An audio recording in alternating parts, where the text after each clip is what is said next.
Students protest అంటే కాస్తంత అల్లరి చేస్తారేమో కానీ విధ్వంసాలు చెయ్యరు. ఇదే అనుమానం వచ్చింది పోలీసులకి. సీజేపీ ఆందోళనల్లో ఇంత డిస్ట్రక్షన్ చేసింది ఎవరా అని సీసీ కెమెరాల ఫుటేజ్ చూస్తే షాకింగ్ మ్యాటర్స్ బయటకు వచ్చాయి. ఒకరిద్దరు కాదు, పదులు వందలు కాదు, వేల మంది క్రిమినల్ స్టూడెంట్స్ వేషాలు వేసుకుని వచ్చారు.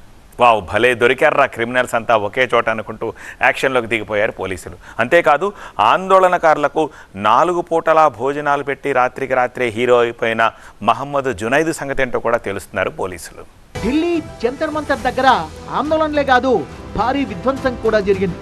ప్రభుత్వ ఆస్తుల ధ్వంసం జరిగింది. పోలీసులను కూడా చూడకుండా చావుబాదారు. న్యాయం కోసం పోరాడే విద్యార్థులెవరూ ఇంత దారుణంగా ప్రవర్తించారు. సాధారణంగా ఇలాంటి ఆందోళనలు జరుగుతుంటే కొన్ని దుష్ట శక్తులు కూడా అందులోకి జొరబడతాయి. సీజేపీ ఆందోళనలో కూడా అదే జరిగింది. ఆందోళనల ముసుగులో తీవ్రమైన నేర చరిత్ర ఉన్న నేరగాళ్లు పెద్ద సంఖ్యలో వచ్చినట్లు ఢిల్లీ పోలీసులు తేల్చారు. జూన్ 20 నుంచి జూలై 25 మధ్య జరిగిన ఈ నిరసనల్లోకి ఏకంగా 2873 మంది క్రిమినల్స్ దూరినట్టుగా లెక్కగట్టారు పోలీసులు. ఇంతటి విధ్వంసం చేసిందెవరా అని పోలీసులు సీసీటీవీ ఫుటేజ్ వెతికారు. ఫేషియల్ రికగ్నిషన్ సిస్టమ్ సాయం తీసుకున్నారు. అందుబాటులో ఉన్న లేటెస్ట్ టెక్నాలజీని కూడా వాడారు. ఆందోళన ప్రాంతంలో ప్రతి ఒక్కరిని జల్లెడబట్టారు. హైటెక్ విచారణలో గుర్తించిన 2873 మందికి పక్కా క్రిమినల్ రికార్డులు ఉన్నట్టుగా తేలింది. వీరిలో 101 మంది హత్య కేసుల్లో నిందితులుగా ఉన్నారు. 42 మందిపై 2 లేదా అంతకంటే ఎక్కువ కేసులున్నాయి. 12 మందిపై కనీసం 10కి పైగా క్రిమినల్ కేసులు నమోదై ఉన్నాయి. 284 మంది దోపిడీ, బందిపోటు కేసులతో సంబంధం కలిగి ఉన్నారు. వీరిలో 31 మందిపై 10కి పైగా తీవ్రమైన కేసులున్నాయి. అంతేనా, మరో 92 మంది లైంగిక వేధింపులు, మైనర్లపై అఘాయిత్యాలు వంటి తీవ్రమైన పోక్సో చట్టం కింద నేరాలు చేసిన వాళ్లు ఉన్నారు.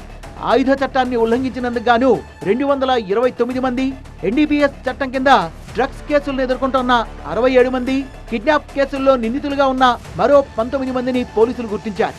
వీళ్ళందరి టార్గెట్ హింస, విధ్వంసం సృష్టించడమే.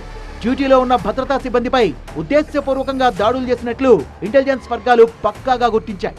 ఈ అల్లర్ల వెనుక ఈ 2873 మంది క్రిమినల్స్ దే ప్రధాన పాత్ర అని దర్యాప్తులో తేలింది. ఇక ఈ ఆందోళనల వెనుకున్న మరో కోణం కూడా బట్టబయలైంది. ఘజియాబాద్ కు చెందిన మహమ్మద్ జునైద్ రాత్రికి రాత్రే హీరో అయిపోయారు.